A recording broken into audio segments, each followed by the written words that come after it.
শহীদ জিয়াউর রহমানের চিঠি বুকে নিয়ে আজও বেঁচে আছেন অটোরিকশা চালক গিয়াসউদ্দিন। নিজের সন্তানের মতোই আগলে রেখেছেন চিঠিটিকে। জীবন গেলেও কখনো এই চিঠি হাতছাড়া করেননি তিনি। বছর আগে এই চিঠিটা যারা মানে আমরা দিছি দিলে পরে এই চিঠিটা এমন মতো রাখছি, যত্ন করিয়া এমন যত্ন রাখছি আমি ফুটত বেশি বেশি চিঠিটা। জিয়াউর রহমানকে ভালোবেসে মনে প্রাণে তার আদর্শকে বুকে আঁকড়ে রেখেছেন গিয়াস। কঠিন সময়েও কখনো দল পরিবর্তন করেননি এ জিয়া ভক্ত। এই ফুটরা এরকম দেখছি না, এই চিঠিটা এত মূল্যায়ন আমি করছি। 1978 সালে তৎকালীন ময়মনসিংহ জেলা কার্যালয় থেকে গ্রাম প্রতিরক্ষা প্রশিক্ষণ করেন গিয়াস। এরপর 1979 সালে শহীদ রাষ্ট্রপতি জিয়াউর রহমানের স্বাক্ষরিত একটি চিঠি ডাকযোগে গিয়াসউদ্দিনের কাছে আসে। জিয়াউর রহমান থাকতে বিডিবি একটা ট্রেনিং দেওয়া হলো, প্রত্যেক গ্রাম পিছিয়ে একজন করে লোক।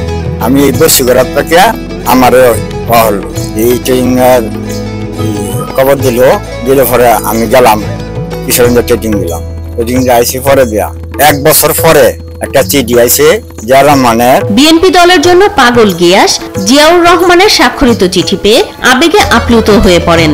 সেই থেকে চিঠিটি তিনি সযত্নে রেখে দেন। 79তে এই চিঠিটা দিছে, এই চিঠিটা আমি যত্ন করে রাখছি। চিঠিটা আমার একটা আনন্দ হয়েছে, ক্ষুদ্র মানুষ আমার নামে একটা চিঠি দিছে, চিঠি পাওয়ার জন্য একটা আমার আনন্দ লাগছে।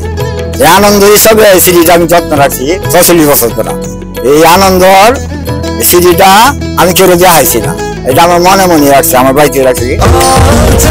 স্বাস্থ্যকর অল টাইম হানিকম, সব সময় অল টাইম হেলদি লাইফ। উক্ত চিঠিতে লেখা ছিল, দেশের আইন শৃঙ্খলা উন্নয়নে আপনারা গুরুত্বপূর্ণ ও প্রশংসনীয় ভূমিকা পালন করে আসছেন। আপনাদের সময়োচিত কর্মতৎপরতায় ও দেশপ্রেমিক জনগণের সহযোগিতায় আমরা বহুলাংশে অরাজকতার অবসান ঘটাতে পেরেছি। চিঠিতে আরো লেখা ছিল, দেশে গণতান্ত্রিক প্রক্রিয়া চালু হয়েছে। এ সুযোগে গণবিরোধী অশুভ শক্তি আবার মাথাচাড়া দিয়ে উঠে সামাজিক শান্তি শৃঙ্খলা বিঘ্নিত করে আমাদের গণতান্ত্রিক জীবনধারা ব্যাহত করতে পারে। আপনাদেরকে দেশের শান্তির জন্য অতন্দ্র প্রহরীর মতো কাজ করতে হবে। আল্লাহ পাক আপনাদের সহায় হন।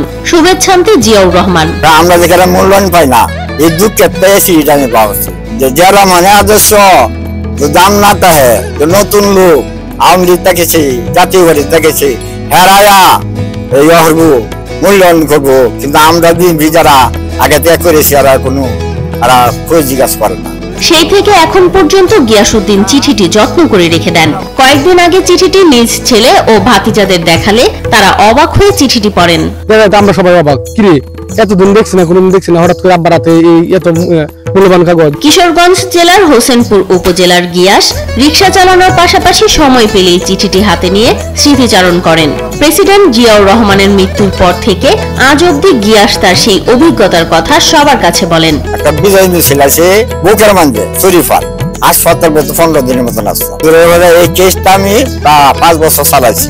দীর্ঘ এত বছর পর গিয়াসের হাতে এত মূল্যবান চিঠি দেখে অবাক এলাকাবাসী। এতদিন জানতাম না ওনার কিভাবে গোপন রাখছে। ইদানিং এসে প্রকাশ পাইছে যে ওনার হাতে সাবেক প্রেসিডেন্টের একটা চিঠি আছে। এই যে চিঠিটা রাখছেন এতদিন যত্ন করিয়া, এটা আমরা শুই না, এত আনন্দিত হইলাম যে এত বছর কিভাবে ওনার একটা চিঠি যত্ন করে রাখলেন। সন্তান যত্ন করে রাখেন না, কোনো পদ পদবি নয়, বরং বিএনপির একজন পুরনো কর্মী হিসেবে মূল্যায়ন চান গিয়াস।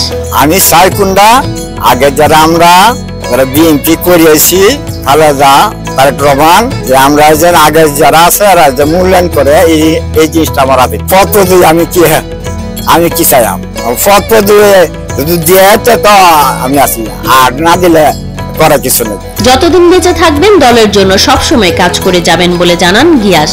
যারা মানে আদর্শ দল, আমি যদি বাঁচা থাকি ওদিন এই দলই করাম। গিয়াসকে দলীয়ভাবে এবং আর্থিকভাবে সহযোগিতার আশ্বাস দেন বিএনপির জেলা কমিটির সাধারণ সম্পাদক মাজহারুল ইসলাম ও সাংগঠনিক সম্পাদক হাজী ইসরাইল মিয়া। আসলে এটা আমাদের অজ্ঞতা, আমাদের আগে জানা উচিত ছিল।